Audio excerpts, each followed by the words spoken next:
told you. I told you. I told you. I told you so. Told you so. Told you so. Told you so.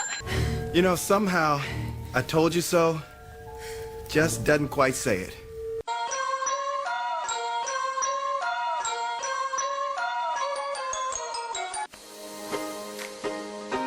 Welcome to Pimpy's Investment Chat, where we keep investment talk simple. And here's your host, Pimpy. Oh, good Lord, is there any limit to the depravity that the Democrats will put people through? The lying, the conniving, the sneaking, the misleading. They'll do whatever it takes to stay in the power. I've spoke about this many times. When I watch gold and silver prices go up and down because of manipulation, but also part of that manipulation is lying to the public about the jobs numbers. So let's go ahead and get into this because there are some new numbers. Before we get started, do me a favor, hit the thumbs up button. If you're not a subscriber, please do so, because when you do, it helps out the channel, and I certainly do appreciate it. If you're thinking about buying gold and silver, head on over to our friends at Miles Franklin. The link will be down below in the description. When you make your purchase, make sure you use promo code Pimpy, P-I-M-P-Y, and they'll take care of you. If you have any additional questions, you can reach us over here at this phone number or over here at this particular email. For all orders over $10,000, reach out by email and we'll make sure that you get a great deal. So come on over to Miles Franklin and add to your precious metal inventory. And just like I predicted, as soon as people found out that Saudi Arabia was no longer going to sign a contract to only deal in US dollars when it came to oil sales, not to mention the fact that Moscow stopped dealing with USD on their exchange for now, that you were going to see something happen in the gold and silver market. I was expecting a little bit of a delay, but it didn't take long. Already gold is shooting up. Silver's moving slowly, but it'll catch up and then some. Anyways, if you haven't moved yet into gold and silver, you are missing out. In case you are unaware, because a lot of people are still asking me about this central bank digital currency. It says House passes bill banning the Federal Reserve from establishing a central bank digital currency. The CBDC is one of the greatest threats to the freedom because the government could track your every dollar you spend and even turn off your money. Now, when I keep telling you there is one political party that wants to destroy this country from the inside out, it don't take much to figure out who they are. All you got to do is pay attention to how they vote. Who was voting for the ban on the central bank digital currency? Look how many Republicans. Who wanted to keep the central bank digital currency? Look at the number of Democrats. That should tell you what you need to know. They are all for the central bank digital currency and controlling the freedoms of their constituents. I know we keep hearing people brag about how good Biden's economy is, but is it really? The average hourly earning month over month, look at this increase. This was in March of 2020 before the doo-doo hit the fan. Average hourly earnings. Oh yeah, it crashed way down here. So as you can see, the Biden administration, they like to brag about how much they've increased hourly earnings. Well, there's also a catch to that. But look, when it was Trump's turn, we made a lot of money. So when it gets to I told you so, this is what I'm talking about. Powell admits the Biden administration is overstating the jobs numbers. This report came out yesterday. Every first Friday of this year, here, we have spent hours deconstructing the glaring propaganda peddled by the Biden Labor Department, meant to show just one thing, how strong the economy is under the current administration, and exposing just how ugly the underlying labor data truly is. Last Friday's non-farm payroll was the most recent case in point. For those who didn't read our extended analysis titled Inside the Most Ridiculous Job Numbers in Years, and I'll go over that report later, which dissected the laughable claims that the U.S. added 272,000 payroll jobs, more than the highest estimated. Here's what we found. All right, let's get down to the nitty-gritty, because this is what the Democrats do. While the establishment survey did indeed report that 272,000 jobs were added, this number also included multi-job holders. Stripping those out, we get to the actual number of employed workers plunged by more than 408,000 jobs. Wow. So you see the numbers that they're reporting are people who already have one job, now have two jobs, and they're counting those as new employees. What ZeroHedge did was take out those people. and show you what the true numbers are. And as you can see here, the jobs numbers didn't increase. They went down by 408,000. That's almost 500,000.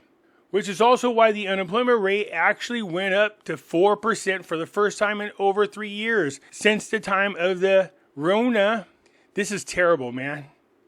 Despite this marvelous increase in payrolls, more importantly, it means that the gap between always upward sloping and market moving establishment survey, which counts the number of payrolls, and the flatlined household survey, which counts the number of actual employed workers, which hasn't made a new high since 2023 and is back to where it was last summer and is now a stunning 9 million, the biggest on record. So this is what he's talking about. The establishment, the numbers they're reporting versus the actual household.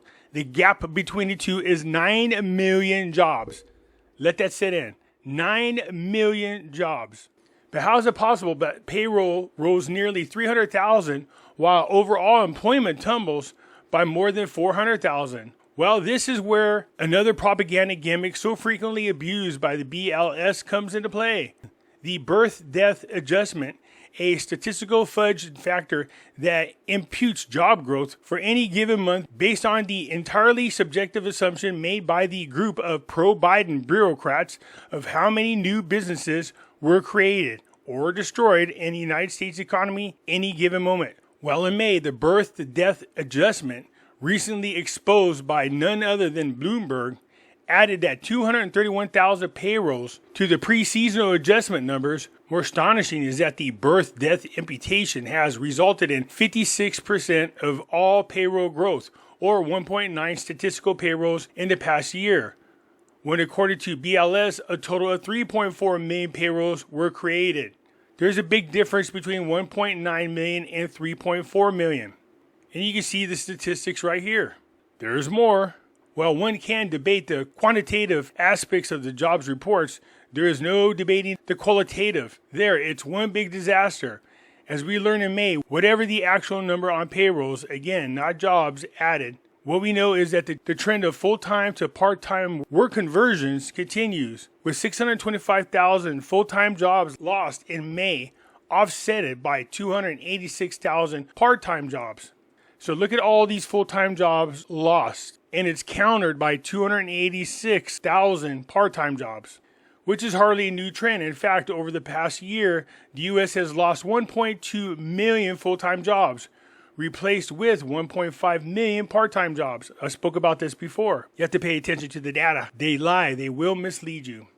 Finally, there is a data point which we first highlighted more than a year ago, and which has since emerged as the biggest political talking point involving the labor market. The fact that since 2018, the U.S. had created exactly 0 native-born jobs, and all the job growth has gone to foreign-born workers.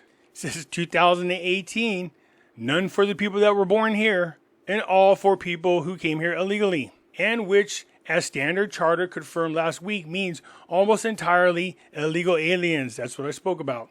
There's much more in our full disclosure of latest job reports, but you get an idea. Every so-called strong jobs numbers report has been a disaster if one puts in even a little work to dig below the pristine, if fake, surface. And while we expected this charade to continue indefinitely, and certainly at least until November election, at which point suddenly all the truth about the ugly labor market would be revealed to usher in the new president amid the economic crisis, we were shocked when none other than the federal chair admitted today that the Biden admin was rigging jobs data. Wow. Right before the election, let the truth come out. In response to a question from Bloomberg journalists during the post-FOMC presser, asking the Fed chair to comment on the state of the labor market, the Fed chair said that 2 years ago, the labor market was overheated and has since gotten back to normal, largely thanks to supply from immigration translation. Illegal aliens have been the main reason for the increase in employment and the drop in wages and thus overall inflation, which, as we discussed recently in the narrative that is being pushed out to mitigate demands by most Americans to halt illegal immigration. So when he said to overheated jobs numbers when Trump was president, they had more jobs than people available to work them. thanks to a huge flood of illegal immigrants that Biden has let in. Well, they've taken over them jobs, and they're the cause for a decrease in hourly wages. Here is Powell defending all jobs gained since 2018 going to immigrants, non-native born workers. Powell says, why was immigration important, Powell? Because immigrants come in and they tend to work at a rate that is at or above that of non-immigrants. Translation, the reason why inflation has dropped in the past year is because of low-paid immigrants. Where things got even interesting, however, is when Powell was discussing the demand side of labor market. Here he addressed the dropping quits levels, the decline in job openings and wages, but more importantly, the rising unemployment rate from 3.4 to 4%, which clearly goes against the narrative of red-hot payrolls, all of which the Fed chair summarized as strong job creation, yet caveated by saying there is an argument that payrolls may be a bit overstated. You don't say. I'll leave a link for this article so you can come over here and check this out yourself. And the biggest stunner, as Edwin Snowden put it so eloquently, not sure I've ever seen the chairman of the Federal Reserve publicly accuse the White House of cooking the books on employment numbers, but here it is. Pal, there is an argument that payrolls might be a bit overstated. Remember, I did a video showing people that they did a correction on the job numbers. They keep telling you these month-by-month numbers and going, look how great everything is. Biden is the best president ever to create jobs. He's done more than even Trump has done. No, first of all, he wasn't even up to pre-pandemic levels where Trump is. And the only thing that affects Trump's numbers is because of the pandemic. They're going to lie about the job numbers. And once again, gives me a reason to stress to you the importance of holding gold and silver. I'm glad to see a bunch of you are now waking up and going over to purchase at Miles Franklin. So go on over there to Miles Franklin, give him a call. Start off small, just start somewhere. 844-874-6797. Go over there and start purchasing gold and silver. The value of the dollar is going to drop. Once the truth comes out about all these numbers, you're really going to see the market start to take a tumble. And this isn't by accident. This is planned. Anyways, I'll leave the link to the full report so you can go check it out for yourself. I've been speaking about this now for years. Anyways, that's it for now. Look forward to your comments, and I'll get back at you later. I'm out.